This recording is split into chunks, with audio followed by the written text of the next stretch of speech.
I can't. Alright, okay. You two can't see what I can see backstage right now, and I can see him popping at himself. So I can't just start the podcast with what I saw backstage. Okay, so just to get the intro sorted, welcome back to WrestlePurists Worldwide, episode 21. Montel WrestlePurist, joined by Joe Hulbert, Ibu of WrestlePurist, also known as Backup Hangman, and also Manny the Hooper. And we're going to talk about some Bray Wyatt. We're going to talk AEW potentially getting a third show. We're going to talk WWE's potential buyers. We're going to talk Hall of Fame inductions and just wrestling for the next 90 minutes or so. But yeah, Manny caught me too off guard, Joe. You know, what's happening? I know. I mean, I'm used to Manny doing things, for antics. What is happening? You seem. Oh no! This is. What the fuck? No, this is ridiculous. Now this has got to stop. This is awful. This is a terrible direction you're going in, Manny. I don't like. Is this a Rollins bit? Yes, it is. It's very unfortunate, man. He hasn't had the I just look at this guy. Does he have eyeliner too, or am I imagining that? Yes, I do. Why is it? What is the fuck? What is this? Why have like a semi-professional podcast? You know, EBU's got a little update on Bray Wyatt and what's going on with him. You know, we're going to talk WWE's buyership and stuff. You know, but here we go, starting only WrestlePurists podcast. Manny, explain yourself. Well, I'm just getting people ready for when Tyler Black comes back to AEW or comes to AEW Ring of Honor next year. Why does that call for this though? Yeah, what is this? Who asked for this? Who asked for this campaign? What is the need? The people on Twitter that are liking my breakdowns of his matches. It's only March of this year too. Do we really have to spend a year on this? It's like when people tried to speculate on MJF's future in early 2022. Yeah. Why? Hold on. I do respect the commitment that Manny has to his bits, though. As at least you can always say that for him. I must say, Monty, your reaction was big. I did not expect that. That was next level. I don't know. Look at him, man. Come on. This is what I mean, but I can't. I'm trying to. I can't deal with it. How do we segue? Manny, I need you to take that off, bro. I'm sorry. I need you to take this. Me too. Yeah, I can't, because I'm gonna talk, right, and then I'm gonna look at my phone and see that, and I'm just gonna get thrown off. You know what I mean? I'm gonna get. Man, laughing at my pain is all I know is pain. Come on, bro. He looks so emo. It's crazy. I walk down these broken dreams on this broken road. Come on, man. What are you guys doing? Wow. I've seen some bits in my time, folks, but this is either a new high or new low. This is effort, bro. This is so when we was all backstage, for the people who think we've all just knew what Manny was about to do. Manny wasn't turning his camera, and I was, I was pestering him. I was on his case about coming on camera. He was like, "I'll be on camera. Don't worry. I'll sort my stuff out." So, I hit the countdown, and he comes on camera, and I just see this image backstage. I was like, I can't start the podcast like this. This bit was originally for somebody else, but I don't know when I was ever going to see him on the grin. So I decided I was going to do it on here. Yeah, fair. May give him a heart attack, quite frankly. Man, he just flicked his hair, bro. It's not real. Okay. We try our best, folks. This is WrestlePurists Worldwide, guys.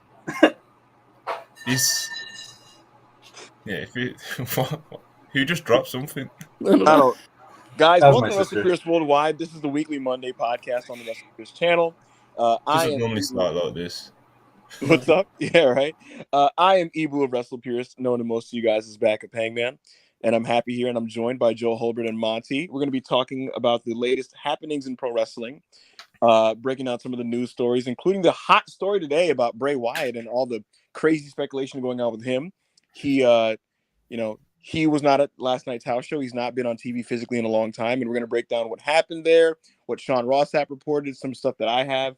But before we get into all that, let's get into some pleasantries. Joe Holbert, how are you doing today, sir?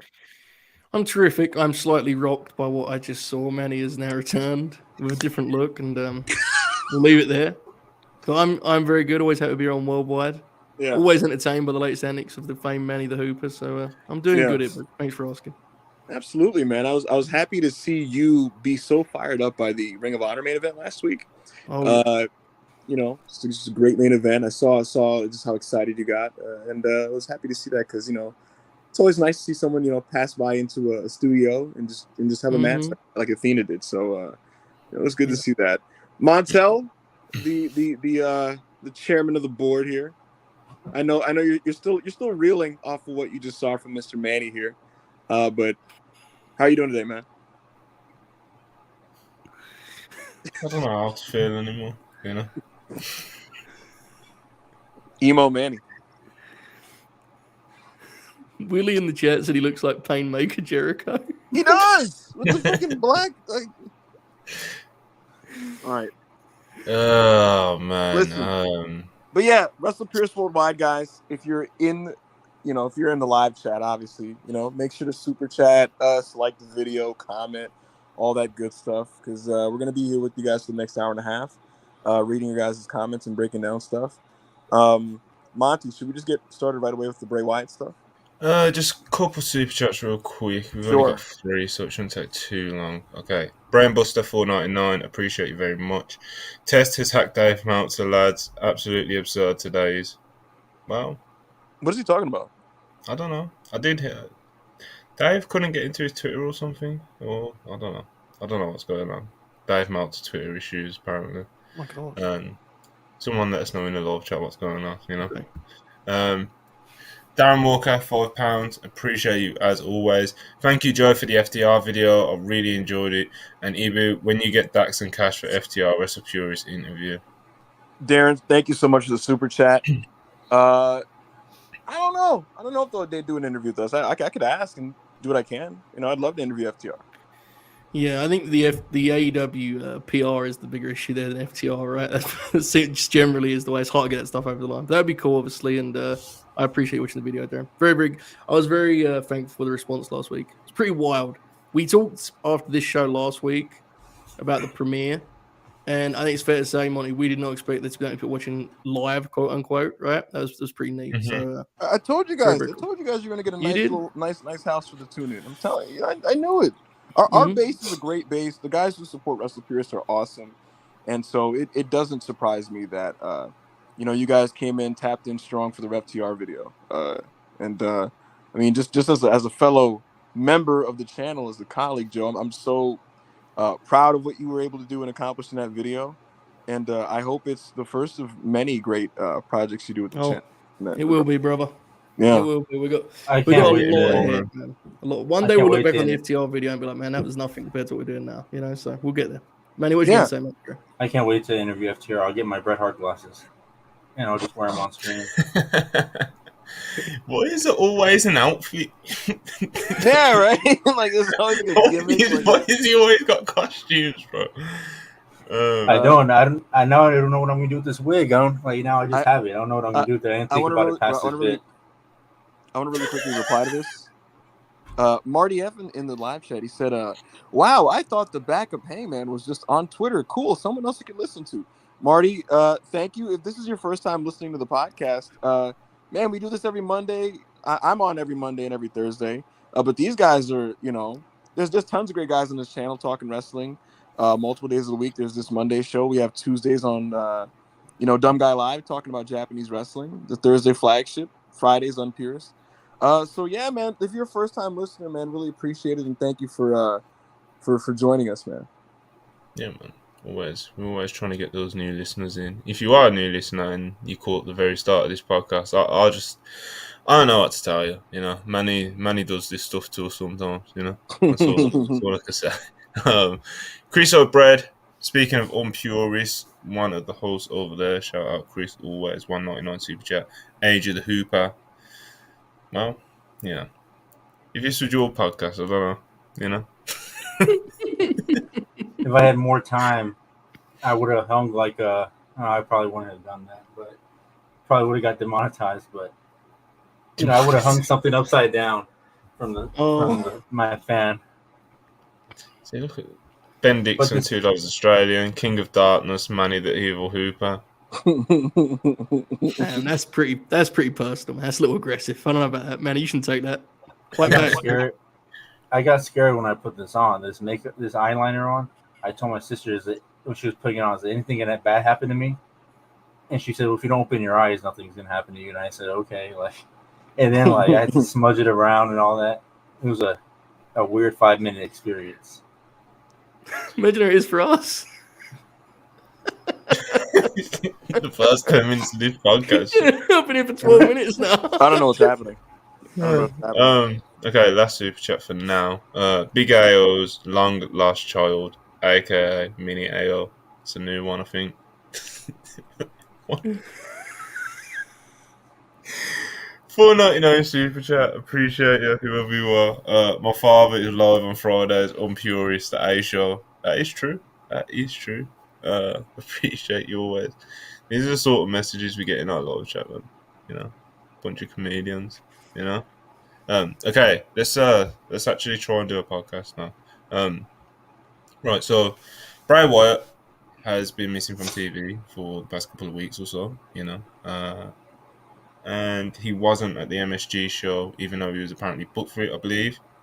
And obviously that brought up a lot of speculation. There's been a lot of rumours and stuff like that. Then there was finally a report today by Sean Ross Sapp on Fight for Select that stated that Bray Wyatt is out with what was quoted to him by WWE sources as a physical issue. What else? Am I missing anything? Or, Ibu, you want to take it from here? You're the guy Yeah, we'll go right into it. So this is just going to be me painting the picture for you guys, kind of putting together all the bits of information that we've gotten from different reporters, as well as some of my own insight. But yeah, WWE reached out to Sean Ross Sapp. They said that it was a physical issue, like you said. The select portions later changed it to an illness, because that's what it is. Bray is not physically hurt. He is off TV right now due to an illness.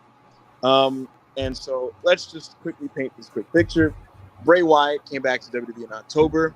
The White Rabbit viral campaign was all his stuff.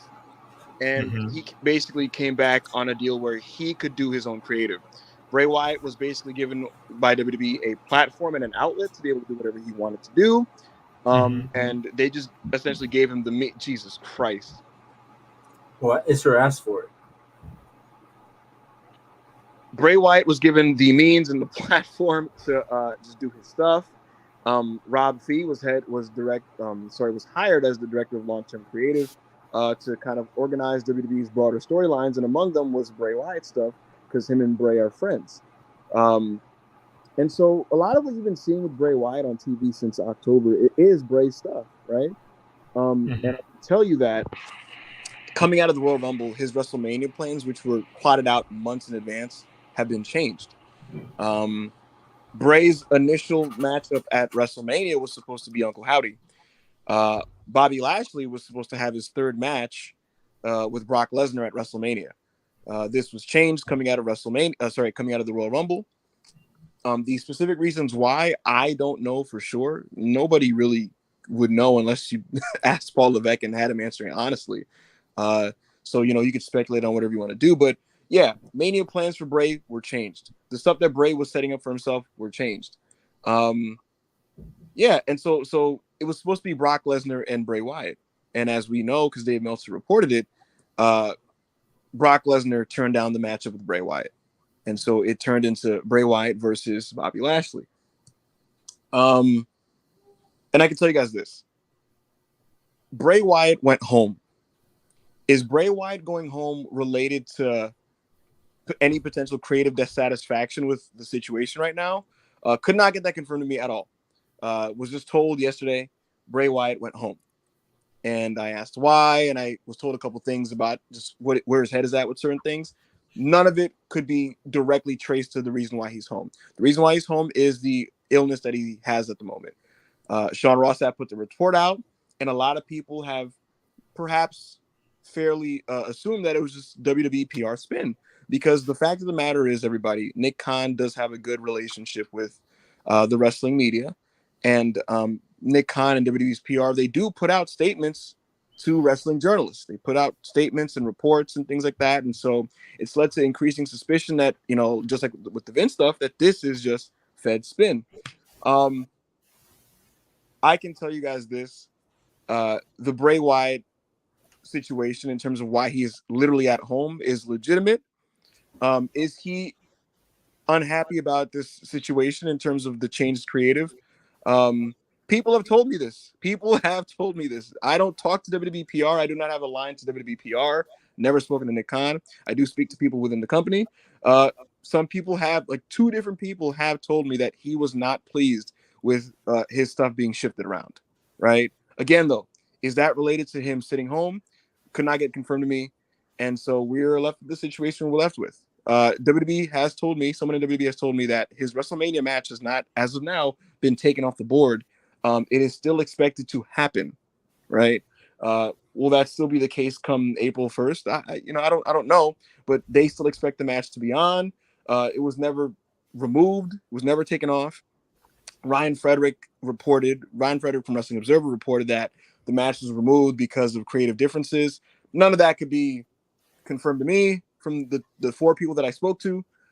It's still scheduled to be on, and Bray is home because of his illness. So that's pretty much everything that I can land on the situation. Lots going on. And Alexa Bliss is home. So yes. Yeah. Well, this is difficult because my instinctive kind of take on any kind of wrestling creative issue is, the wrestlers are always entitled to have their issues with things and such. But based on the fact that Bray's, his own plan appeared to be wrestling Uncle Howdy, difficult for me to play defense on that one. This marriage of Triple H and Bray Wyatt creatively never felt like a natural fit to me. And we don't know how much of it's a factor right now in terms of, obviously, as you said, he's got a legitimate reason for being home. But yeah, I'm not surprised that, before long, Triple H kind of put his own hands on it and did not want him to be doing things consistently in the kind of mold of what he just did at the Rumble, because that just didn't. I mean, it's very difficult because Bray is very, very popular, and I don't want to understate that. And clearly there's a place for him. But the stuff he's done since returning would not fill you with confidence if you gave him creative freedom, right? If that was your decision and you watched it, I don't know, man. I think it'd be very, very hard to come out of that and be like, yeah, he's making the most of this creative freedom, quote unquote. So, tough situation. I don't know how sustainable that whole dynamic is, quite frankly. Joe, the interesting thing before Monty says anything, the interesting thing is, when Bray got let go the first time, right?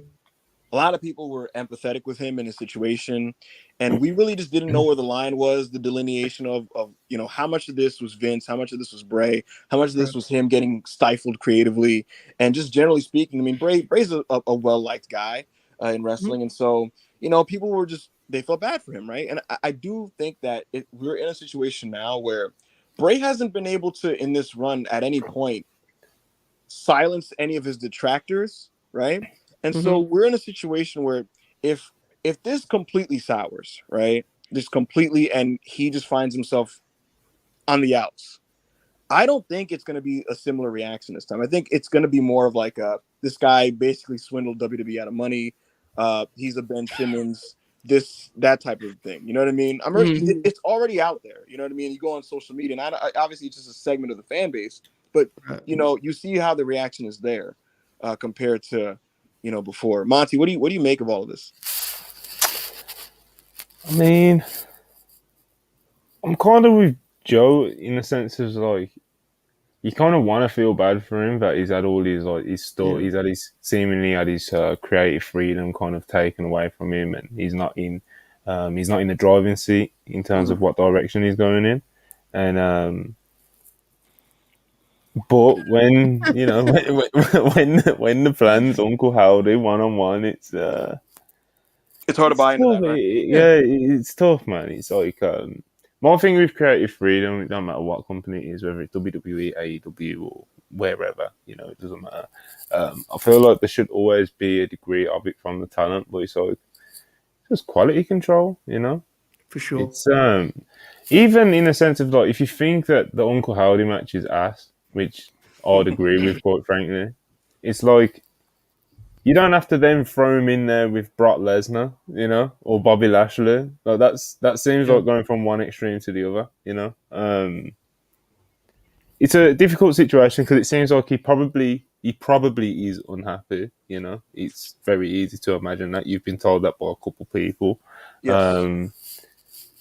But it doesn't. I doubt it's at that point where like the rumors circulating earlier was like, oh, Bray Wyatt's walked out. Right. He's had enough again. Like I can imagine he's not fucking just- ecstatic with the things that have going on, but I don't think it's got to that point yet. Would be my guess.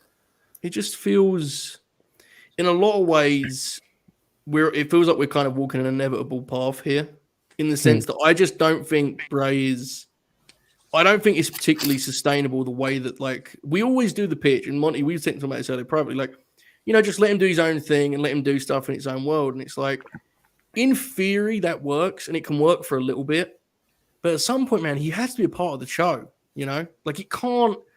There's a limit to how much you can do with a guy who lives just in his own universe completely, And, like, I think there's ways you could use him better than they did previously. But this latest run, I think, has kind of captured that. Like, ultimately, when WrestleMania season comes around, you need a match. And I certainly don't want to see him wrestle Uncle Howdy, And it's like, so then you find yourself, because he's a big name, you have to then find guys who are of, like, relative stature. So your next thing you're putting him there with guys like Bobby Lashley. It's like, well, fuck, that feels like a waste of Bobby. So he's a really, really difficult guy to book on a wrestling roster. And we had this debate a couple of weeks back. I remember we kind of talked about returns for Triple H. And I was saying, like, I don't want to understate what he's been, because he is very, very popular and he manages to get stuff over at an incredible rate. But at some point, he has to be part of the wrestling roster. And I think whenever that happens, you run into these problems. I don't know what you do with him. I don't think there is an obvious answer. Joe, I have some other stuff to toss in. So Bray Wyatt is like very well liked behind the scenes. By all accounts, he's a really, really nice guy. He's liked by the locker room. There's like no one has like a problem with him, right? Yeah. But there absolutely is a contingent, and it's bigger than Seth Rollins. It's more than it's more than Brock Lesnar. There is a contingent of guys on the upper echelon who have no interest in creatively associating with him on television. And the idea that Rollins peddled to Helwani about, like, how do you do that? How do you work a program with him? How do you come out of it unscathed? How do I make his stuff work while not, coming at my detriment? This is a thing that a lot of people feel with Bray, where they it's just like, how do you even do that, right? This is a real thing. Right. I want to just mention, just like as we've been live, right? Like a few minutes after we've gone live, Bobby Lashley tweeted, and if you listen to his verbiage, it sounds like his match might get changed. He tweeted, "I've worked too hard to be denied. I will be ready to fight on the biggest stage of them all. I don't care who it is. Someone will feel the wrath of the Almighty." That doesn't sound like a shot at there it is, Uncle Howdy or Bray, So yeah, man, I think this is something to monitor and keep an eye on. Like I said, reiterating, his reason for being home is legitimate. But in terms of, just like you said, Joe, this entire like marriage and pairing with Bray and Triple H, the fact of the matter is this, guys. Triple H and like the spooky lore stuff it's not necessarily his wheelhouse, and that's part of the reason why Bray had the creative reign to do what he wanted. It's because that's just not what Hunter gets, and so he essentially trusted him. He's like, "Look, you're a big star. People like what you do. Do what you do," because he's like, "You get that clearly. I don't. Do your thing." And part of the reason why that was reeled back after the Rumble was just because he, as the head, just didn't like how it was coming off. Right. And look, like you said, he has to wrestle. There is a belief that like they wanted to have Bray be more versatile in his presentation so that you can plug him in easier to other things on TV. And right now, he's an act that's built in a way where it's like, it's very hard to use him in anything outside of his own Yeah, it's universe impossible. and orbit. Throwing Uncle Howdy and Alexa Bliss out there. Well, that's it. Like, we can all agree. We covered the show, the Rumble show. That block of like Bray verse did not work to me anyway. Like on an almost borderline objective level, that crowd did not seem to be moved by the Uncle Howdy teases that were given at the Royal Rumble. To me anyway. Now they love Bray. I never would argue that. But like when they did like, the ridiculous dive that he did and then the pre-tape he did for Alexa, the crowd seemed like baffled by all of that. And that was where he was headed. He was headed towards something with Uncle Howdy and Alexa in the middle, with none of that stuff connected to me anyway with the live crowd. So I don't know. Joe, you tell me, right? And you're not like a weekly TV watcher, but you watch the pay-per-views. Right. Tell me, was there not a massive quality difference in show quality between the Rumble and Elimination Chamber when that entire stuff was just not a part of it at the Montreal show? Yeah, and I don't want to here's the thing. I'm sure that Bray can have regular matches. Whatever that means at this point. I don't know if they'd be particularly good, but I'm sure he could have them. I've seen him have them before. It was a while ago now. He's worth knowing. But it's more, as you said, you've gone in a certain direction with him now, right? And it's like, how are you going to then course correct and get him to just be like a guy on the roster who sells a lot of merchandise without killing his aura and his appeal? I don't know, man. That's a headache for someone else to deal with, because that, to me, they've kind of got themselves in a pickle here with Brad. I don't know the answer. It's a big pickle because, again, it's easy for us to just go, his stuff stinks, get him out of there, whatever. But it's like he has a ton of fans, and they I said, the live crowds go crazy for him. They buy his merch. He's still a net positive from a business standpoint. You know what I mean? Even if he's that's the wrench in the works, isn't it? It's like bro, let me tell y'all, man. Bray, man. Go fucking make a movie, bro, man. What are you coming doing here making these? You look like a Wyatt family member right now. That's the funny part. Like he looks like he's about to cut look like part of the Brayverse right now. Yeah, like he looks like he's about to cut a promo. Talking about go do a horror movie. You look like you should be in one, bro. What are we doing? Yeah, man. We don't need you out here killing. We don't need you killing superstars' careers out there. Like, look what you did to my boy Tyler Black. You ended him. He had to go back and redo himself. Come on, Bray. Just go. You had all this free time to go make a movie, and now you're trying to make movies while you're on SmackDown. Come on. Nobody wants that. Nobody wants to be a part of that world, besides maybe Alexa Bliss, bro. But you know what? Take her too. Take her to that world. Well, the funny thing is about it, he's had one feud. He's had one feud. Not the world either. The funny thing with Bray, he's had one feud, and the guy actually came out of it better than what he went into it, which is like LA Knight. Which, like, I don't know how much that had to do with Bray himself, but I don't. He could talk, man. If we're just looking at the numbers, Monty, I gotta say, man, kudos to that guy, because it's like I said, a lot of these top guys don't want to work with Bray, right? This guy is like, let me just go for it and somehow like be in a better spot than I was before. And he went from, what was it, Max Dupree?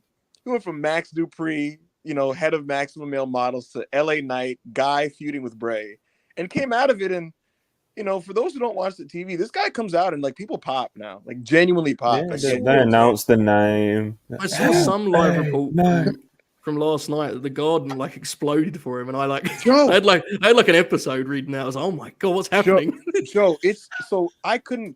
2 weeks ago on SmackDown, they did a promo train. It's Drew talking, wants Gunther. Sheamus comes out. They pop for Sheamus. LA Knight comes out to interrupt the party, and he's just like, hold on there, everybody. Yeah. And the crowd is like losing their minds, and they're chanting LA Knight. And I was like, Sheamus and Drew McIntyre in the ring, and the crowd is like going nuts for LA Knight. That's insane. Like, he's over, bro. He can talk. Craziest thing is he works in WWE, man. If you can talk, like if you can really talk, like not just not you can cut pre-tape sometimes, and you might do a good promo once every 6 months. Like LA Knight, you can just talk, Monty, that always gets over in WWE, man. Guys, you got his own brother Chris Maxwell over there fucking doing bumps for him for no reason because he doesn't want to take them. Like, come on, bro. Wait, what? Save his brother the bumps, man. He's just listening to conspiracies and being a farmer, bro. Let him. Are you talking about Bo Dallas? Okay. Yeah. What did I say? I don't know. Yeah. I can tell what you're saying because your hair is covering your mouth.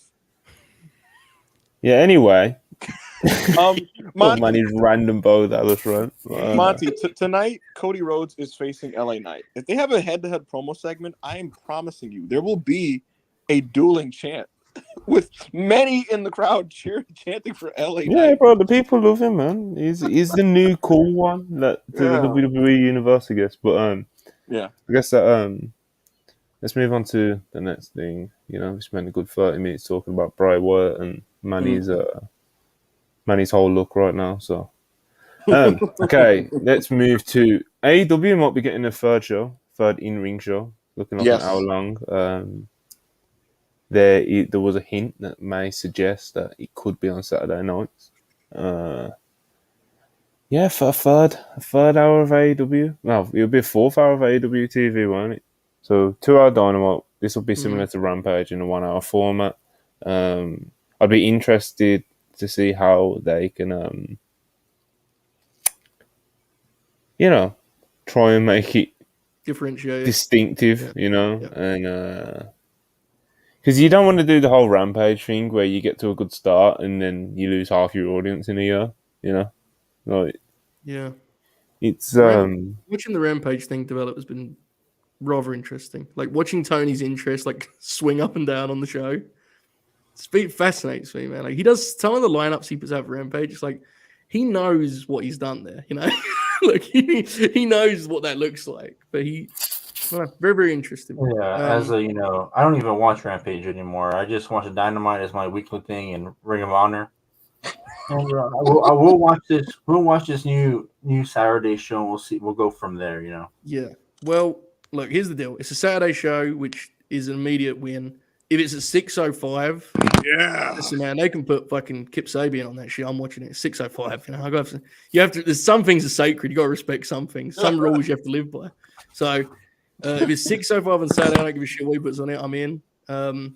Ultimately, look, man. I mean, Rampage. We will talk about like it commercially, but in terms of quality, it's usually like a fun enough time. It's just not very must see. Like when I watch it, I enjoy it fun enough, and I think this will probably be the same. So, I mean, it's good news for AEW, though, right? Very positive sign. So, yeah, interesting what they do with it. It means obviously that the network's very happy with them. They want more of them. Obviously, we've got the reality show coming out, so it looks like potentially there could be 2 new AEW shows coming out, and going into new deal negotiations. That's it's very strong. It's good leverage to have. But got 4 TV shows on your network. I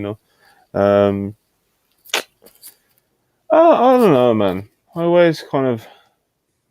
Like you said about Rampage, it's been interesting to see Tony's interest, like quite visibly swing by the lineups and the effort put into Rampage cards compared to Dynamite.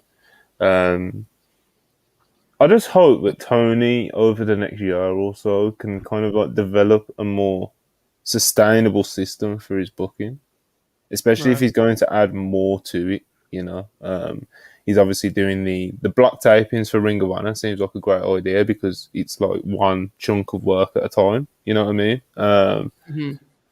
Whereas if he's doing 3 weekly shows, and we already see kind of the disadvantages of Tony Khan's booking with that, in the sense of like I've already said, like Rampage not having the focus it deserves to have at certain points. It'll be interesting to see how he then juggles another show into it. Like, will one of the shows just fucking completely fall like through the floor? Yes. Like I said, I would be very interested and hoping to see Tony Khan come up with some sort of sustainable way of booking his shows, because I don't think the way he's doing it now is, like we saw it in the Build to Revolution. It's like Tony Khan putting on a pay-per-view. Like the actual pay-per-view card itself, Revolution, was amazing. People are calling it one of the best AEW pay-per-views of all time, because on the night itself, he'll always deliver when he has to book big matches and deliver a really good show. But doing week-to-week TV, I thought we saw in the Build to Revolution, he does have quite a lot of flaws there. And when you have to juggle, another show which is Rampage into that, and another show which is Ring of Honor Weekly into that, and now potentially another show, it's, I don't know, man, I'm hoping he figures it out, though. Personally, I don't think it'll affect his system that much, because I think he will treat it a lot like Rampage, and that will get the responses Rampage has got. And I get it on both sides. You know, Dynamite is the focus. The question then becomes, what do you think of that system in general, right? And I know, Monty, what you just said is your take on it, and I don't disagree by any means. I mean, I think there are clearly issues with the way he does his, to me anyway, there are issues with the way he does his pay-per-view build. But on the other hand, he's also, I mean, he's prolific in terms of like, you know, shows that are generally of a high quality. He hits on a very, very high rate, right? It's fair to say. So Yeah. he has strengths and weaknesses, but right, you know, that is where everyone have their own opinion on this point. But I don't think it will affect his system that much because to me, it's just like it will give him more room to, you know, like the Rampage slots are just doubling, basically, is the way I see it. But we'll see.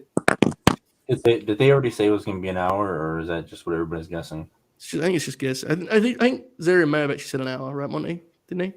Yeah, I think we're looking at 1 hour show, yeah. Yeah.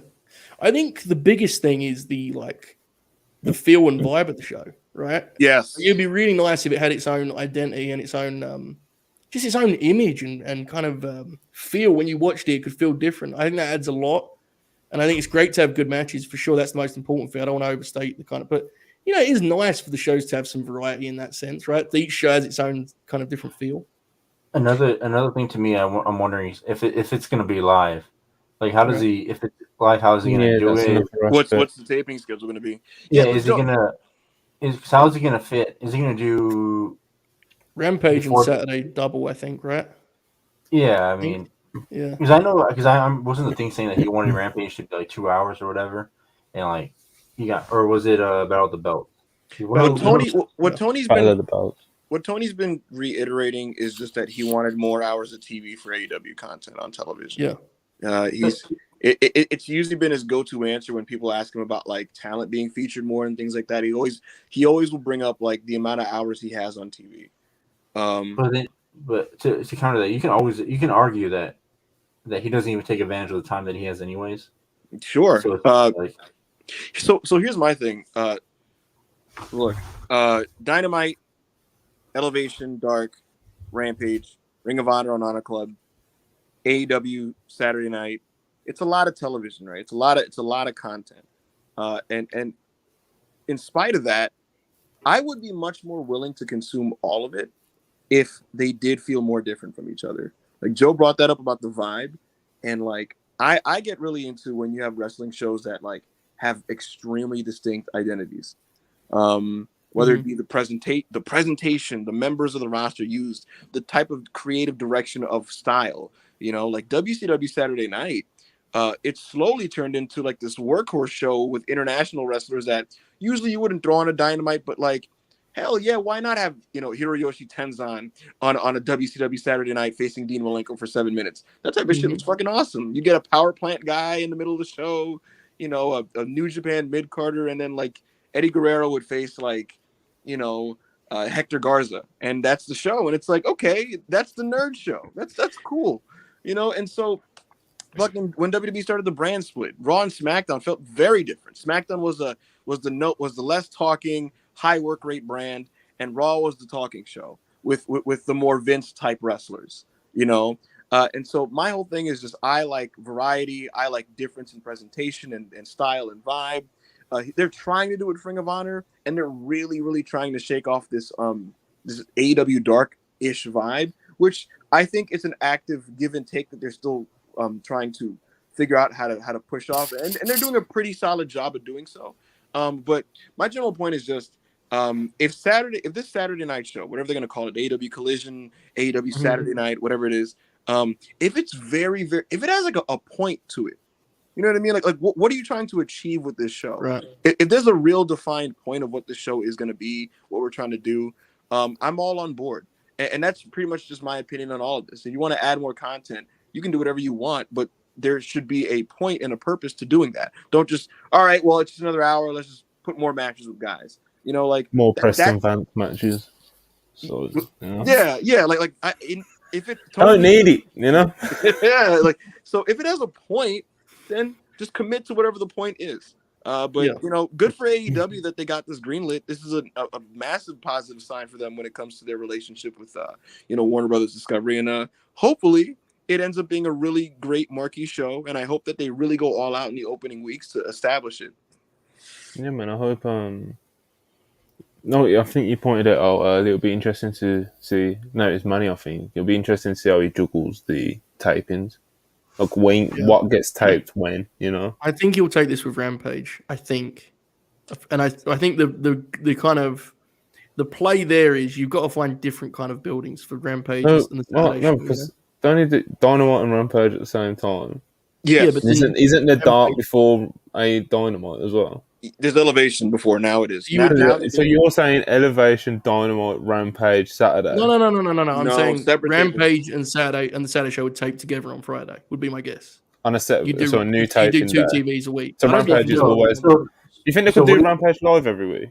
Well, I think you'd have to choose, buildings that look cool while selling less tickets. You'd have to get more creative on that front. There's plenty out there. America's got, exactly. Yeah, so that'd be my guess. I could be completely wrong. That's purely guesswork, but that seems to make the most sense, right? You do.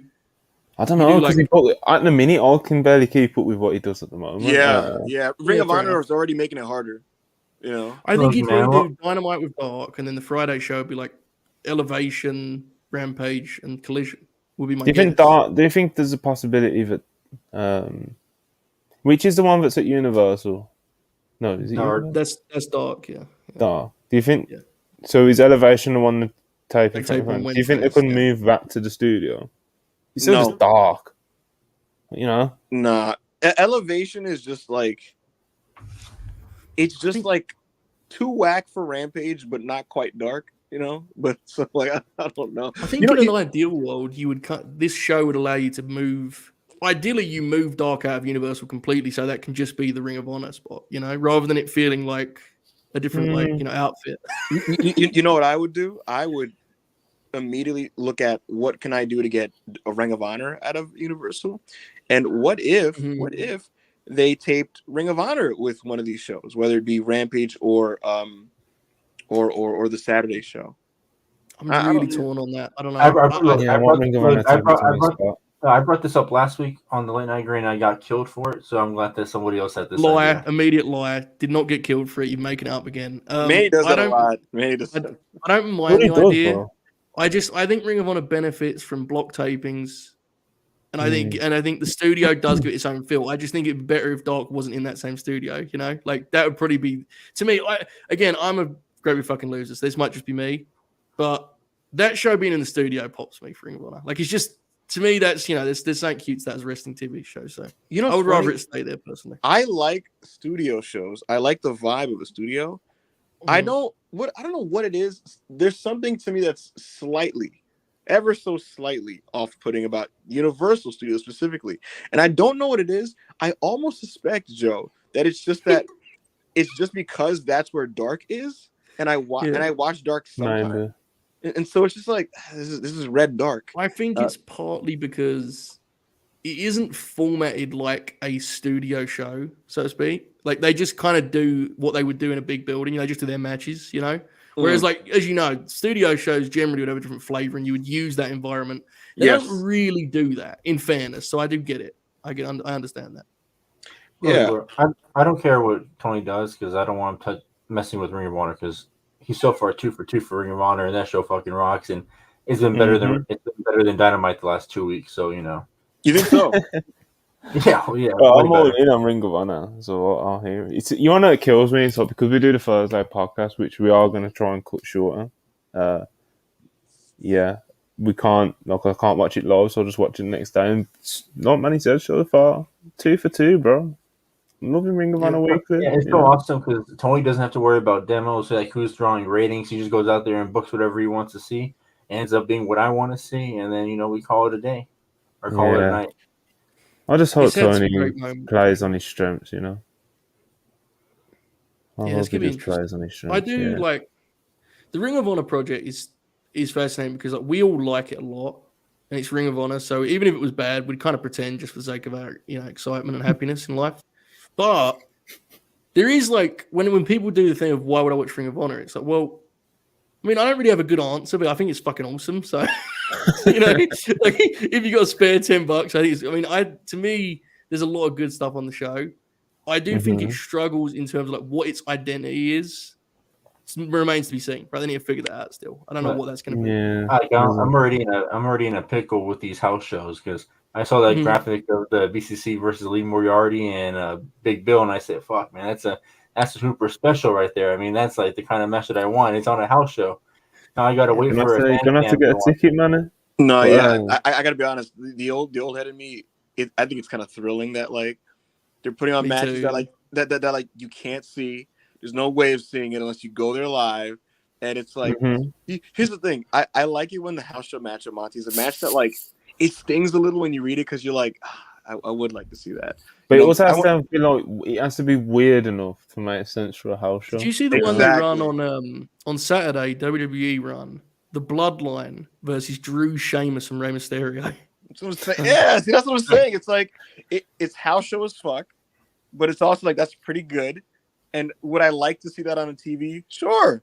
But, it's a nice thing to run on a house show that, the locals pay, whatever it is, $15, per head to see. That's more than that these days, brother. Probably. But that's a house show, brother. You know what I learned a lot, Monty, over the last, just year, is a lot of the younger fans they just don't get house shows. And I learned that a lot with just people's, reactions to them. Not to quickly completely change the subject, but I remember someone pointed out oh my God, Cody Rhodes wrestled Seth Rollins 25 times, and I'm like, yeah, brother, you go town to town, you make the towns, and you bring your best match possible with your best dance partner. You know what I mean? You show the locals a good time with that match. That's a house show. I saw people talking about why is Dragon Lee debuting in an NXT house show, and I'm like, do you not know how any of this works? This is usually how things go when you debut a guy in wrestling. Usually, they get their feet wet in a house show under your system. This is not anything new at all. And it doesn't mean oh my God, he's debuting this lowly house show.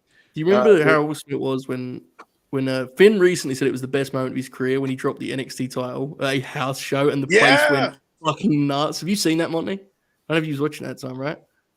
I've not seen it. No. He lost the title to Joe in a house show. Yes, Joe and Finn had this program. They had 2 takeover matches that Finn won. So everyone assumed it was done. And Joe just won the belt on a Saturday house show. And the crowd loses their minds. They couldn't believe it. Finn recently said it was the best moment of his career, which was pretty cool. He talked about how much he loved that because it just made people go fuck.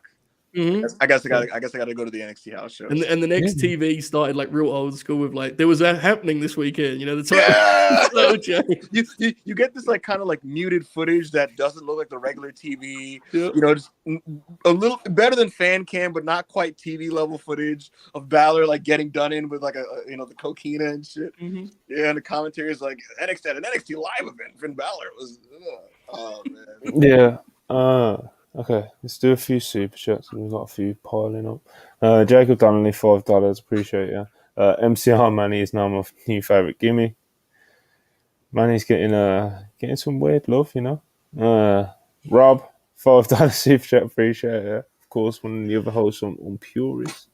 They asked Bray to rehearse a match and he short circuited. It's very spiteful. Isra sending a super chat, no doubt, for Manny's new gear. Appreciate it as always, Israel, of course. Gary Lineker, $5. Evening, lads. Heard you looking to start a show on Wednesday. I'd love to be a part of it. Bit of creative differences at my current gig. Yeah, man. For the UK fans, I was going to say, is this region specific? But yeah, it is. But yeah, we are. Of course, we are. We're going to try this Wednesday show thing before Dynamite. We're not going to make a big song and dance about it. It's not going to be like a pot. Like how the podcasts have titles and shit. We got Worldwide, we've got Purists, we've got the Divas pod when we do that. Dumb Guy Live, of course. But this is just going to be us going live. Before Dynamite. And the people on the shows will just kind of it'll be very similar to the Thursdays in the sense of who's on it. It'll just be random, Right. And yeah, man, because the Thursday shows are going to get a little shorter because of Ring of Honor, and I've got priorities, Yeah, so we're gonna add the Wednesday thing in because I was thinking to myself the other day, why don't we do a Wednesday podcast before Dynamite? And I couldn't think of an actual legitimate reason. So we're doing one. So does that okay? So Wednesdays at about what time do you think we'll do, Joe? Like 6:30 Eastern. Yeah, probably 6:30 range. Yeah, probably about the same time as this. You know, Mhm. similar vibes, but just different cast members. You know. I'll tell you what. I would be willing to, if we somehow were able to schedule that 2 hours earlier than the time you just suggested, I would be able to make it. But it depends. So. Well, That was an incredible answer. Yeah. Zetopian Productions 4.99. Appreciate ya. Manny, Sting, Vader, Starcade is my favourite of their trilogy. What are some of your favourite trilogies or series of matches between two wrestlers? Yo, Zootopia, thank you so much for the super chat. I got, Joe, the nerd in me. I got mad that Manny started with that match, to be honest with you. I was just like, wait, what happened? So has Manny watched this today? I didn't see this. Yeah, he was posting clips of like Vader, Sting, Starcade, and the punches and stuff like that. And like, that match is awesome. Mm-hmm. But like, how dare you watch that before watching the Great American Bash match? Yeah. Where he failed to beat Vader. And Vader crushes Sting and crushes the hopes and dreams of all the little Stingers ringside. How do you watch the? That's fair. He's right. You can't watch the comeback before the setback. I was like, Manny, no! Like, what are you doing? Well, you know, growing up as a mid-90s WCW fan, you know, I had to go back and rewatch. You're like 23. Well, yeah. And no, but actually, I didn't know that. I was looking for another match before that. I was looking for Ric Flair versus Vader from the '93 Starcade. I couldn't find it on YouTube. When you watch that, Manny, you've got to watch the pre-match stuff. You have to, man. It's incredible. Flair, Gene, because Flair's career's on the line. So Gene goes with him to the building in a limo, and they're just talking about like if this is the end. You know, he kisses his kids and stuff and goes, I think it's one of the best wrestling presentations. It's the one that, do you remember when at the start of Dynamite, Manny, Cody and Shivani did that deal where they like traveled to the building? It was that. That was what they were trying to recreate. They did a good job, but it was not. That was different. The way Rick was selling that, bro, and talking about like his family and shit, and it was a different time. My favorite part of the match that I didn't clip because I didn't make sense posting a 2-minute clip was 2-second clip was when Sting tried to do the Stinger Splash and then Vader just like shoulder tackled him midair, and he just fell. And I said, "Oh fuck!" As soon as I saw that, it happened with 5 minutes within the match. As soon as he did that, I said, "Oh fuck, Sting's fucked." I said, "There's no way." The Starcade match is the one where Sting does like the insane like DDT off the top, right? Where it's kind of a suplex, but Vader just like lands on his head. And he doesn't make the full rotation. I don't know if you saw the clips that Manny was posting, but just like with the Ray Gunther match, right? Manny did not post clips of the high spots of this match. He's just quoting it like, "Oh my fucking god!" And the clip will just be like two. That's what he always does, bro. Punches are incredible. He's just posting. It's like he's posting punch comps. Like it's so funny. Like, the crowd coming up for Sting's comeback because he's just throwing punches. That's it, man. That's the magic of it being real. Yeah, I'm with it. Sting's firing away. Sting's firing away. Oh, what a right hand! Yeah, that's so yeah. Favorite trilogies. You want quick fire. I'm gonna go Brian Daniels, Brian and Nigel. Even though they had a ton of series, I can't think of like just 3 matches. Yeah, like the 3 match series, I can just think of that, and then the Kenny Okada one. I want to do deep cut and be cool, but it's Flair Steamboat, man. Flair Steamboat. I can watch those matches over and over and over and over again. I've watched them this weekend. Like this, I will say Brett and Austin had a very unique chemistry too. You watch like their South Africa match, the Survivor Series, to Mania. They're very, very. I've never seen the South Africa match. It's pretty good. I mean, it's not like classic or anything, but it's just worth watching to see them kind of like piecing it together. You know, right. Speaking of, I'd go with Flair Steamboat. Yeah, it's so good. Their Chi-Town Rumble match is like one of my favorite wrestling matches of all time. It's incredible, man. They're great. That's probably my favorite. Joe, the shot of like Steamboat like chopping him while like walking across the like, you know what I'm talking about? Like he's chopping him while like moving forward, like going, and they're like kind of moving from one corner to the other corner. Corners, man. Yeah, they're like on the ropes going from corner to corner throwing chops. And Yeah, JR like- is just like exploding in response. Like, he can't even handle it. You know? Steamboat like reverses like Rick around and Wow. I don't want to look. I'm not going to say Ricky Steamboat's underrated because that's like the lamest for everyone. We said that about every wrestler who's good. But if you're in the chat, and you've never seen Ricky Steamboat. Like, just try and watch some of his work. Even if you don't want to watch the long Flair matches, like the Shredder Rumble match is not that long. Mm-hmm. But he is one of the most graceful wrestlers I think ever. Like, he's so smooth.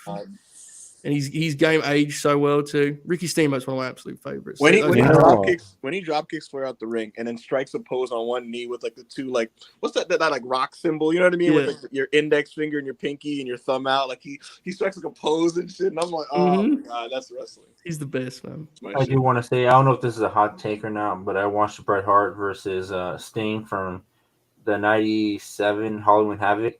I think that's what it was. It was not 97 Sting. Whatever. It would have been 98, right? Halloween Havoc 98. Yeah, it's not a good match. Yeah, That that's sucked. bad. I can't believe I watched that shit. I said these are Bret's two great not- wrestlers. Man, even in Brett's best WCW stuff, he always seems a little absent. He just even I like his match with Booker and obviously his matches with the other guy, which I'm not going to go down that road because The other guy. well, look, man, if I go in that direction, I have to protect Manny's integrity by just not doing it. But he's really good in those matches, but he's never quite as completely present locked as in. he. Yeah, and I mean he's so good he can still sleepwalk through it. But Yeah, This is this is worth mentioning. Of course, yeah, FTR. Oh man, FTR and American Alpha, by the way, also another great series. Those guys had terrific matches in 2016. their matches were beautiful. FTR Briscoe, Yeah. some special stuff, especially now, For sure. I think the only old WrestleMania stuff that I've seen was Steamboat versus Macho, and then Bret Hart versus Shawn Michaels. You've never seen. Hold on, time out. Everybody, pause the game. Manny, you've never seen Stone Cold versus Bret Hart at Mania 13? Is that the one where he's bleeding? Yes. Oh, I thought that was Survivor Series. Yeah, I've seen that one. Okay. Those are the only three matches I've seen from Just- like old WrestleMania. I think you'd be into Piper versus Bret Hart. There's color, just punches and color. Yeah, I love that match. Yeah, I love it as well. I don't know if Manny's different kind of hooper. But Manny likes good punches. That's his thing. Like he's True, into the punches. You know what It I mean? depends the mood Manny's in when he watches it. To be honest, if he wants to do a bit, Yeah. he could easily do a bit. Yeah, he'll decide he'll do like a Roddy Piper of it, Yeah. Wait, Manny, you did watch Razor versus Shawn Michaels. I remember you reviewed it last year when Razor passed away. I guess I did. I don't remember. Yeah, you when Razor passed away, you asked people for recommendations, and you watched the Action Zone tag, the really good one with it was like Razor and Shawn.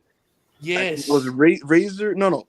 Razor and 1-2-3 Kid versus Shawn and Diesel. Yes. You reviewed that one, which is an awesome match. And then you reviewed Razor and Shawn in the ladder match, and you were a fan of it. Oh, okay. I don't remember the match. I just remember Razor going underneath the ladder. That's like the only thing I remember from that match, but I do remember watching it. Pop. Yeah. Shout out Razor Ramon. Rest in peace. Yeah, Chris O'Brien 199 super chat. LA Knight is good on the mic, and then the bell rings. I don't think he's bad in ring. He's just kind of He's like He's Ricky just Starks. You want a hot take, Monty? Yeah. I thought that in NXT specifically, he became an actively good wrestler. Oh, I don't know about all that, but He what? Yo, that he knows what he's doing. I did like his matches with Trevor Lee. I will say. Yeah, they were exactly. They were good. He's just a solid pro doing solid stuff, Yeah, indeed. Manny is only 23. I cannot I'm actually confirm. 25. He's 25. Oh, 25. Recipe Young pro. Man, this hair a is killing couple me. more super chats. I know, man. This What hair are we is doing? killing me, bro. He's just not even in the live chat anymore, and he's still, It's the only reason why we put it back on. Pylons, $5. Appreciate it. Evening, y'all. Which teams would you have in the Supercard of Honor ladder match, and which of those teams would you have in the titles? Good question. Definitely I think Aussie Open. Motor City Machine Gun. The Kingdom. The Kingdom are going to be in there. I think Aussie Open. The Lucha Bros are in, obviously. And I guess one The more. Workhorsemen. Well, I love the Workhorseman. I'm not sure that's the spot I would put JD in. Put the books in. Just put the books in, bro. Fuck it. Why not do it? Yeah, I don't know why not. Like, Yeah, is there a it's good part of reason not to put the books in? You The don't have to books? pin them. No, Yeah. you don't. The Top only Flight. reason, Brainbuster's right. yeah, Top top, Flight top gonna be the float's, match. yeah, top float's a good one. Top float is a Yeah. good one, definitely. They could win it. Yeah, I think that's what I'd do. I think I them. think them Tony getting the likes job, having them on you know? Dynamite though. So much. I get that completely, but I just think giving them as young guys the task of like this is your division. I think that's a Cool. really good thing for them to kind of. That's cool, man. It'd be really neat. It's good shit. You know what I mean? Real Mhm. bookers. You know. But yeah, man. I don't know. I don't think they can unless they put it. I wouldn't like to see the Kingdom win, but I think pretty much any of the teams that could realistically have a chance. I don't think I'd be mad at pretty much any of them. I won't be mad at the Kingdom either. It's just that I don't think it's very inspired. You know. No, I'm with you. Kingdom, you know, they're a good little tag team. They're both Imagine the decent matches. wrestlers. Yeah. Imagine the matches Penta would have at those Ring of Honor Universal tapings. You know, hour 6 of the show up. tapings, and Penta strolls out to have his match, does his taunt the whole time. That's real graps right there. Maybe that's the way. Showtime spells $5. Money looks like the love child of Mick Foley and Cruella DeVille from 101 Dalmatians. He definitely looks like some sort of something. Not anymore. I'm glad you added the 100 Dalmatians because I have no idea who Cruella DeVille is. So, you know. My God, you never cease to You've amaze never me, seen- Manny the Hooper. Yeah, Amazing. it's the He sign. doesn't. He's interesting guy. You know. Very interesting. Chris O'Bread of WPurists, of course, you already know. $4.99, appreciate you. My picture AEW Collision, which is Saturday show we was talking about, apparently, is kind of what Ibu said. Have it be AEW talent versus talent from all different promotions and wrestlers over there. Yeah, man, just like do cool cards. It's like over the past 2 weeks, I've kind of I've seen the light, which Manny has been shining. You know. Which is an incredible thing for me to say, you know. Like, On this night. What a night to there was just after AEW Dynamite, I think it was either the Go Home show or the one that was last week, the one that we just seen. I was just like, I just prefer Tony when he's booking like Supercards Weekly TV, you know. When you go on Cage Match after, as nerdy as it sounds, and there's fucking been 3 4.5-star matches on it or something. Not when he's trying to do like TV, you know what I mean? Like when he's trying to do like his version of fucking, he tries to do like almost like his wrestler friendly, creative freedom, you know, like his WWE version of TV, you know, like it's. He tries to book wrestling for dumb people, you know. All these fans are gonna like, you know, For the masses. and Yeah, not analysing the quarter hours and shit, bro. It's like when it comes to the quarter hours, that's always fascinated with Tony Khan. It's like how big of a jump does the quarter hour have to go up for Tony to be like, okay, that's a drawing segment, that's good. Because the amount of times that like a segment goes up where it's probably just people flicking through channels, you know. And don't get me started when he's trying to industry plant that Orange Cassidy and Jay Lethal match, you know, by putting it at the beginning of the show. And then saying, look, bro, look, it has a whole bunch of viewings. Yeah, of course, because you opened the show with it. It's going to have a lot of viewers on it. Put that in the middle or the main event, and we'll see what the true value of that match is, you know? But yeah, man. No, basically, like I said, He's not wrong. Manny. Yeah, like Manny is said for months and months. Tony, I just wish Tony would just do what he's good at, you know? Which is instead of trying to think of like storyline, like super like TV friendly storylines and angles and fucking Soraya spray painting people and bollocks and just, you know what I mean? And just do what you're good at. Book good shows and you can still do storylines through like the wrestling. Like it's like in a, don't want to say sports based manner. And then if someone's proven, then you know they can do good segments, like say like an MJF, because people, you know, he draws with his segments, and you make room for that. But like trying to do it, he sometimes does that deal where like he wants to make a match, so he'll shoot this completely unnecessary pre-tape where they have like a backstage confrontation, and it's badly done. It's like, you know why he does it, because he doesn't want people to be asking why the match is happening. But honestly, man, like. Sometimes you can just announce the match, you know? You're a wrestling company. You can do matches. And again, and be clear, folks, I know people would get mad about that, but that's not my problem. I just think sometimes that's like, you're just kind of like, there's no need to do some false confrontation to make this match with Willie or whatever. Like, just have them wrestle, man. It's fine. Joe, you know who Yeah, produces that? I agree, Joe. It's funny because look, if it's a pay per view that he just randomly arbitrarily announces a match, Right. that's kind of like okay, what? But for a TV match, it's fine to just announce a good matchup. It's a promotion, a sports league allegedly, where these people fight to then earn money and get title shots. You can announce a match, and here's my thing. I am pro setting up things with story. I am not For pro. sure. Yeah. I'm not Yeah, pro, of course. but I'm not pro contrived setups just to Right. cater to like a segment of Twitter. And like you said, there's a lot of these pre-tapes where like a guy's doing an interview and like Mark Sterling walks up with like the varsity athletes, Yeah. and they're just Why? and he's just Yeah. like, hey. And again, Like, I want to be clear. whole- I get people whine about it when they just announce matches, so I get it. I'm just saying, ignore those people. They're it's irrelevant. Like it's Man done a fucking Preston Vance storyline about him turning heel, which lasted months, bro. Like, what you keep going back to Preston. Boy. I went like I was listening to Chris Jericho on Renee's pod, and I think if I remember correctly, he's the one that said that he's like a producer for the backstage segments. Yeah. And I said, no wonder. And then to go back to the last thing you said with the Lucha Bros being in Ring of Honor, I'll be so pissed off if you're like an indie guy trying to make a name for yourself and you're working your ass off and you have Pentagon with like their Ring of Honor titles just coming out, settle meowing the whole time. You're like, bro, I'm trying to get a contract and you got this guy over here just slacking off and everything, chilling, in front of 100 people. I have to be honest, and again, I know this is me being weird, but like there's a lot of charm to that for me with him, The fact that you're not really quite sure what mood he's going to be on any given night. Like Popsy, man, I can't lie. Like when he's on, he's dynamic and he's like spectacular.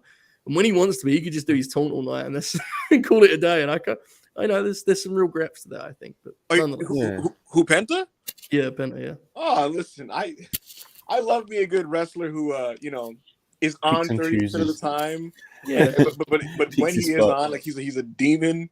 And like his base, he can get by with his normal shit, Mm-hmm. I'm trying to think of like an NBA player to comp to, and I can't really think of a player that's like maybe like Jalen Brunson or whatever. I don't know. Like, don't speak on my Knicks. Sad times, sad times. But Match Fan 84 199. TK should rule. TK should make Lucha Underground style show. Wow. No. Disagree. You're playing with the devil at that time. Bray's gonna sneak his way in there. Not to shit on your idea, Mass Fan. I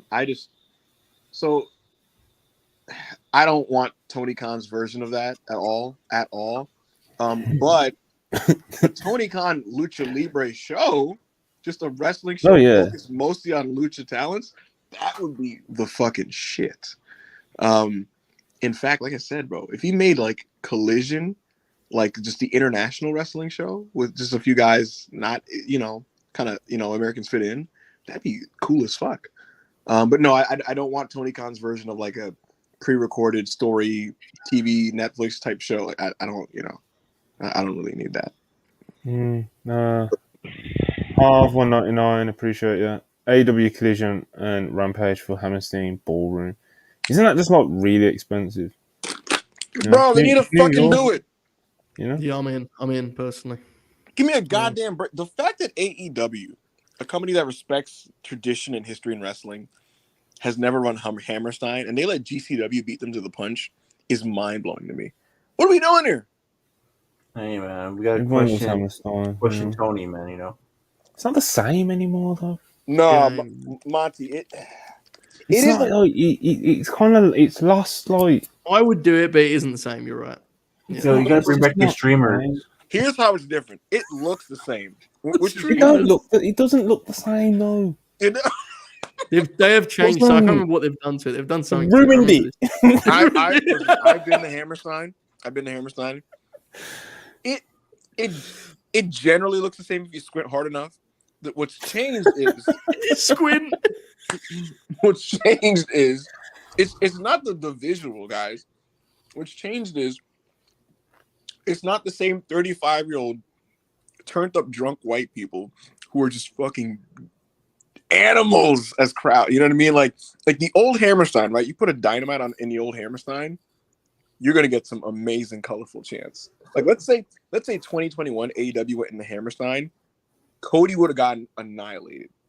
For example, Cody Rhodes would have gotten eaten That alive. rules. Could you imagine Right. that? Yeah. But they would chant some crazy shit at him. You know what I mean? that Hammerstein is gone. Like that, the we're gonna vocally just shit on things we don't like. That Hammerstein crap that doesn't exist anymore. I would have just booked Samoa Joe versus Takeshita, put some streamers, get some like low quality cameras, and just roll with it. Just fuck it, bro. We're back. Some low quality. It always has to be the low quality cameras. That's my favorite part of it. So that's how you capture the art, the essence. Darren Walker, £5 super chat. Appreciate you. When will be the first Wednesday podcast? This Wednesday. And can't wait for the Thursday podcast when Jeff Jarrett beats OC for the international title and go on a legendary title run. You can't win, bro. Like, I understand. No, I understand the fear, but it's just like you see, like Orange Cassidy, like the whole thing of his reign has been like he's been this fighting champion and he's won his last 15 matches, etc., etc. You've built him up to the point where it would actually mean something if someone beats him in one of these open challenges or something. So to put that onto Jeff Jarrett is like why I have my agenda of why Tony Khan needs to stop doing fucking I don't think TV, I think it's not like completely impossible, bro. It's pretty feasible. That's what I mean, bro. Like it's I get people's fears, but he hasn't been pinned in AEW, right? No. Lethal always gets pinned, I think. Which is what a carny. That's fucking awesome. Someone in the chat tell us wrong on that, but I don't think he's been pinned. Oh my god. I'm almost certain of this. Yeah. Bro, I'm telling you, man, there's a certain magic when that man comes out. Like I've been there once during I was there for San Antonio when he came out. I was like, oh man, I gotta stay and watch this man wrestle. And then he comes out, everybody cheers for his theme.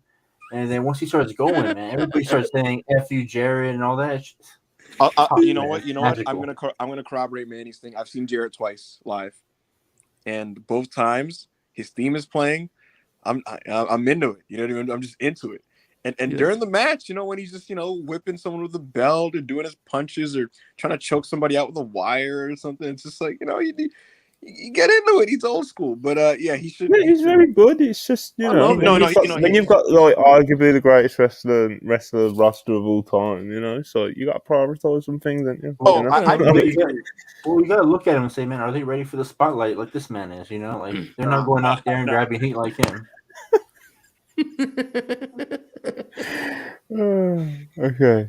The custodian BPJ, aka Rizgard, 199 super chat. Appreciate it. The custodian in the Bullet Club ? Thinking phase. Sweet broomstick.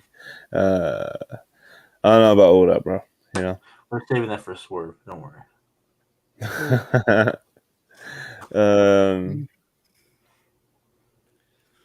Showtime Spurs $5 super chat. Appreciate it. Only Monty and Joe will get this, but tell me Preston Vance doesn't look like Harry Kane. Absolutely does. Similar level of promo too. Yes, he does. Yeah. Listen, I'm a Spurs fan, so it's not meant to really sport, folks. Did you feel anything watching Takeshita facing Pero Peligroso? Takeshita's very good, isn't he? It's just why?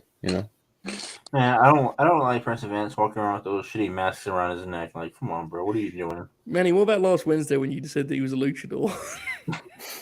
Manny was listening to luchadors in AEW and legitimately said Preston Vance. And he didn't do it as a bit either. It was what he did. He's what he said. Well, wrestler in Spanish is luchador. Honestly, he should learn how to become a lucha base. Well, I mean, he's not going to learn that in AEW. He should. Never mind. Yeah. Maybe you should go down. Maybe you should go to like the big lucha and learn some stuff. Like Bandito's over there, having fun, doing his own thing, stealing from AEW. Brainbuster 499 super chat. Appreciate it. If AEW runs Hammerstein, I need them to downgrade the cameras to a handheld camcorder from 06. I want the audio blown out. This is money-esque stuff right there. You know, I appreciate the super chat though, Brian Buster. You Maz- do that. You do that. Tony Khan's gonna be out there with the handheld, making sure that everything's right. Mazfan84 499. Appreciate you too. Thoughts on Ray and Hall of Fame? I cannot think of a more influential or important wrestler to the industry as a whole. Maybe Tanahashi in Japan. Ray's genuinely not one of my favorite wrestlers ever. I don't think I've ever been particularly quiet about that. You know, whether he's wrestling a 4-minute match on SmackDown 1 week or he's main eventing like he has many times over the years, it's always been a treat to watch Rey Mysterio wrestle.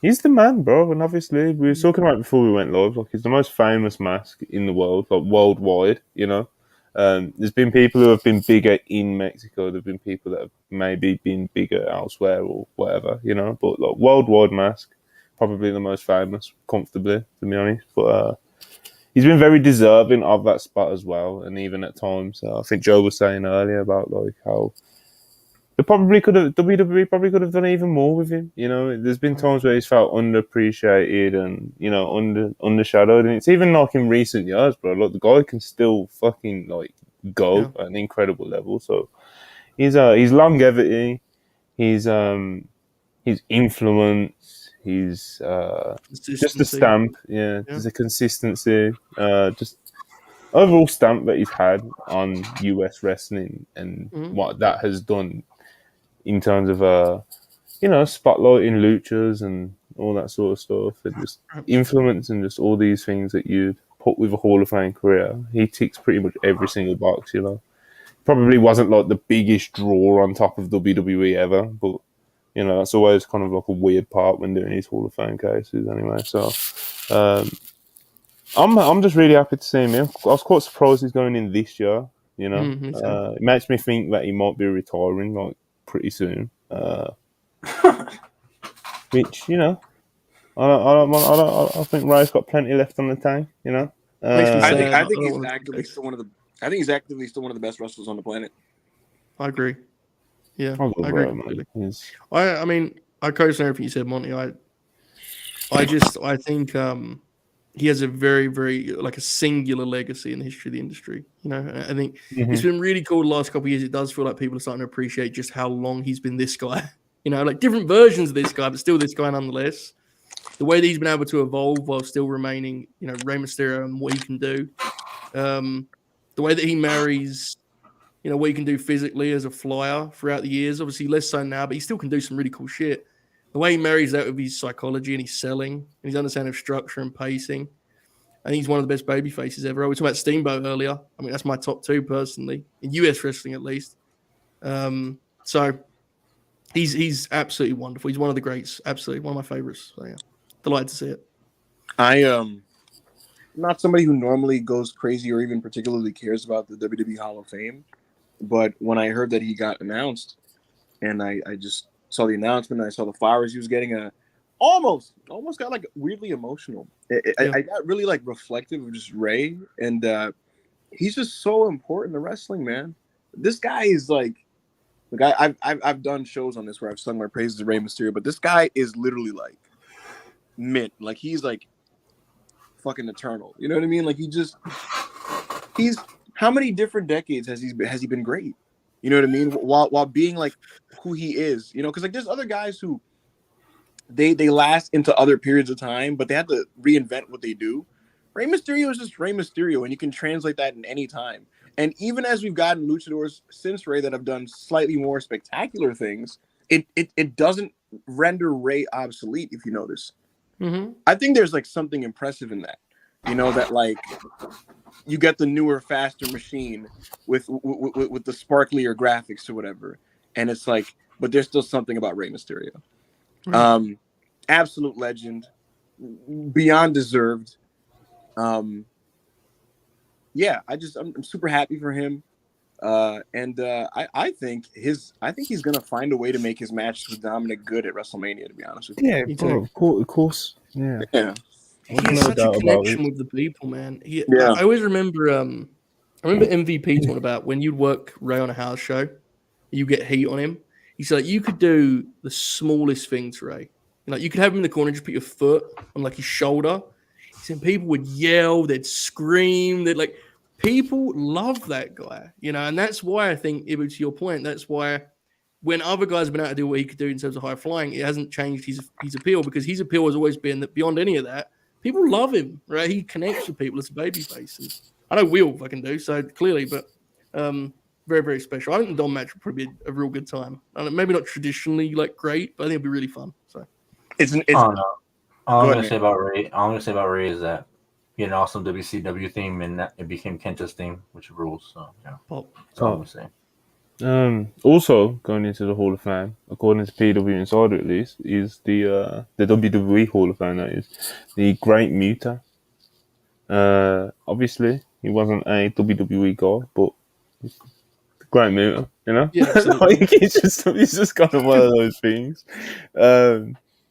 It'll be cool. It'll be interesting to see you induct him and all that kind of stuff. Like, do we have any idea who that's going to be? That's fascinating to me. Shinsuke, maybe. Oh, Shinsuke, right, yeah. Ric Flair. Ric Flair. Right, you do not want Ric Flair doing that induction. No, I do not. I'm just telling you that it could happen. It would be Sting, but Sting's not gonna do it. So, Did Flair do Sting's one? Who did Flair induct where he just like spoke about himself the whole time? Because of course he did. Pop. Yeah. Bro, the Hall of Fame ceremonies before they just turned into like being taped after SmackDown were out of control. Mm-hmm. Because they'd go like 3.5 hours, and these guys would go on there with no time limit and just like talk about themselves and their lives. Talk about life, Yeah, but, bro, oh my god, Hillbilly Jim. I was there for that one, bro. minutes. I was there when Hillbilly Hillbilly Jim was talking about life for like an hour. That was crazy. I was like, what are we doing? Crazy experience. Now these guys look now. that was his moment, bro. That was his moment. Monty, they told me they want to keep this thing at like 80 minutes. And I was like, there's no reason for it to be like super long. It's like, how long does someone's speech really need to be? Like, at the time, you don't want to cut someone off, but like, you don't need any wrestler Hall of Fame speech to be like. I think part of it, though, they would always induct like 8 people. Like just do less people. I never understood the need to have such a big class every year. It always confused me. I 100% agree with you on the speeches, man. I remember when I graduated high school, the valedictorian spoke for 40 minutes. I said, "Fuck, man, I want to hurry up and get out of here." It's crazy. I said speeches don't have to be that long. Go 15 minutes and get in, get out. Just one last thing before. There's one last thing after this super chat that I want to get to. Comic Critical, $2 super chat. I appreciate it. Build that third show around a seasonal tournament. I mean, it'd be interesting to see how, like I said, how to differentiate the stuff. Like, that's not a bad idea at all. It'll probably pop me seeing something like that go down. But like I said, it'll be interesting to see how Tony decides to juggle the 3 shows and what he decides to do and how he tries to differentiate the 3. But there's some news over the. Come on. I was gonna say before you drop that, I do want to point out, just want to throw this out there that Muda in the Hall of Fame was reported on this show, WrestlePurists Worldwide, 2 months ago, more than 2 months ago. Yeah, it don't count as a report if you're just throwing it out on the podcast. This ain't Wrestling Observer Radio where people are aggregating. It don't count, bro. Look, unless you're putting it on the site. I'm not, like Monty. Like, can you imagine? Like someone writes. Great Muda expected to be in WWE Hall of Fame - backup Hangman. Yeah, no, it's just unless you're putting it out there properly, you're not putting it out there properly. We threw a lot of stuff around tonight on the podcast, so we don't really expect any aggregators to come in and be like, Bray Wyatt, blah blah blah, But the people who pay attention and know, they know, and you get a little scoop here and there from Ibu of WrestlePurists, see what we can do, but. Yeah, unless you trying to get a round of applause for a Muta scoop, I'm not having it. I won't stand for it,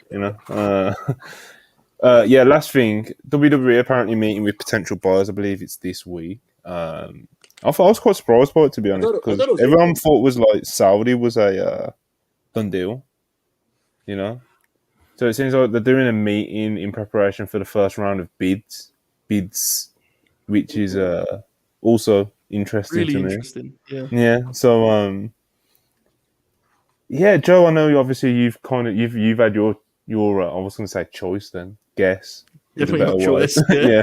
Yeah, you've had your guess locked in. You've been fully set that you think it's the Saudis. But as someone who thinks that Saudi Arabia are going to eventually get power of WWE, if there is a sale that happens, Hmm.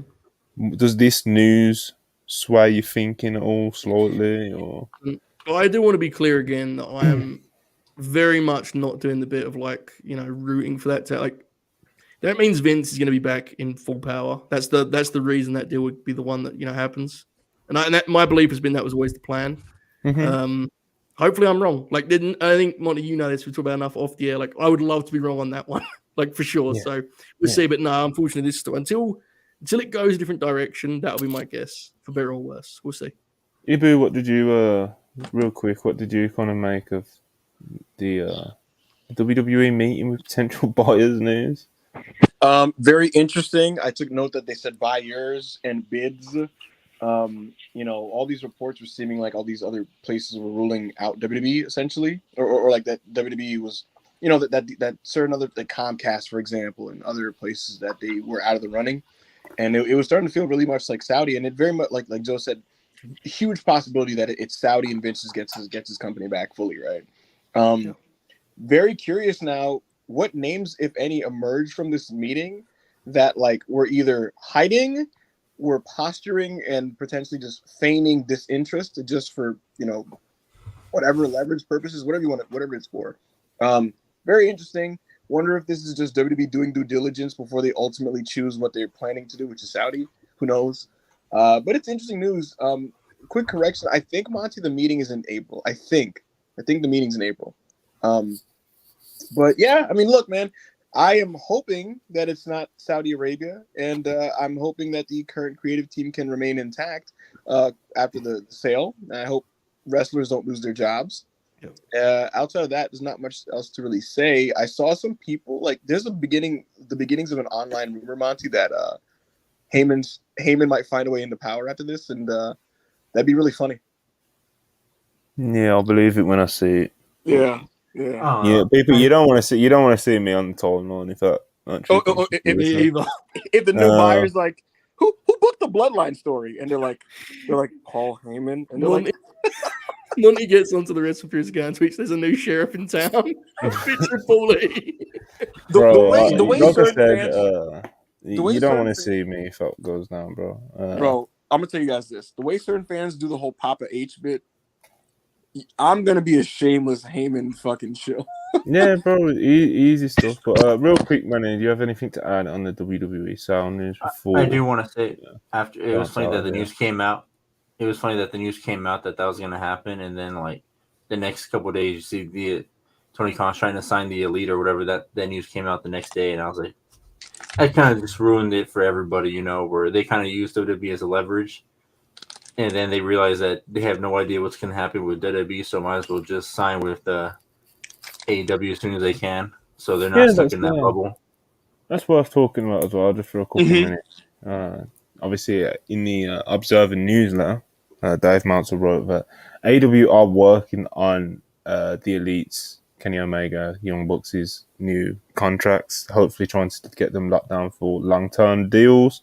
No word, there hasn't been any more details other than that, so we don't know how well those negotiations are going, if they're progressing at all, but it seems like AEW are working on that front, which is kind of, after a month or so of weird rumors and stuff circulating, this is the first time we've seen kind of any update on it, and at least now we know that AEW are actively trying to pursue that, because people were starting to come up with weird theories that Tony don't want them around and and it's similar to the speculation we got with Bray earlier. People just kind of run wild with things. At least we've kind of got that report, and we know that AEW are pursuing, trying to get them locked down. So there was that as well. If anyone's got anything to add to that before we get out of here. I think Ibu said it a million times, and I'll just reiterate it. The show is best with everyone on the show. You know what I mean? And when I say everyone, I'm talking about there. I don't really go into it again, but the big players on the show makes the show better, and they're some of the biggest players in the game. So they're better for having them around, unquestionably. 100%. It's the elite, man. It's, all elite wrestling. So Also, that pretty yeah, it's important. just like, bro, and to the idea of them even remotely possibly losing all of the EVPs, bro, they've already lost Coda, and like to lose the Bucks and Kenny on top of that, it's like, fuck. Like, it would just be so fucking weird, bro. I don't know how they would survive. Like, I don't know what they'd do, to lose them all at this stage. If they all, like, say if Kenny or Omega retires in like 3 years, 4 years, the Bucks follow shortly after or before, that's different, Right. But for them to like all like leave would be like, well, Very bad. yeah, well, really bad for perception. Mhm. But yeah, man, that's all the subjects I think we've touched on today. Our usual, it's almost like a WrestlePurists worldwide bit, but we spend too much time speaking about Bray Wyatt, but we did it. We did it again today. We stuck some Steamboat talk in there, which was Yeah, nice. yeah. We do have To some make- class. We do have some class. We had to do it to stay true to our identity as WrestlePurists worldwide. Mhm, Cody absolutely. Rhodes versus LA Knight is some good shit on Raw tonight. Apparently, I wanted we to got the Brock Lesnar Omos face off. Rey Mysterio returns to Raw tonight. Apparently, Yes. Oh my God. what else we got? Solo Sikoa versus Kevin Owens in a street fight. Yeah, man. Yeah, Is there any type of black match this time? But remember, it's not it is a good 3-hour show, so Yes. it's tough, But anyways, appreciate. Manny has not sent me a Hooper of the Week this week. Heartbreaking. Oh, I forgot to stuff, make it. I've been like I told everybody before, I was busy mounting my new TV, so I didn't have time to do any of that. Man, you guys are laughing, but it was a huge ordeal. I had to move some masks around. I had to rearrange stuff. And now, like, after I set it up, I sat back and realized, fuck, man, the TV is lopsided. Like the rooms are wrong. It's not even the middle of the room. I looked at it and I said, fuck, man. And now I can't do anything because that's some good shit, that is, man. You're an artist, brother. Yeah, true artist, But yeah, man, Manny obviously he's had a special performance tonight. He's those of you who were there at the start. To be fair, he wore it most of the fucking show, so He did. very special performance by Manny the Hooper. But I appreciate everybody who has been tuned in. We appreciate it as always. We've appreciated all the super chats. Please like and subscribe because we have not plugged that enough throughout this show. So if you're still around, please give this a like because we're gonna need it. Get those likes up, please, if it's the last thing we do. Again, appreciate all the super chats. I've been Montel with Joe Hulbert, Manny the Hooper, and Ibu of WrestlePurists, better known as Backup Hangman. This has been WrestlePurists Worldwide, episode 21, and we will catch you tomorrow for Don't Go Live, our Pure Road podcast with Parker, Jamie, and Murph. Yeah, peace. Here.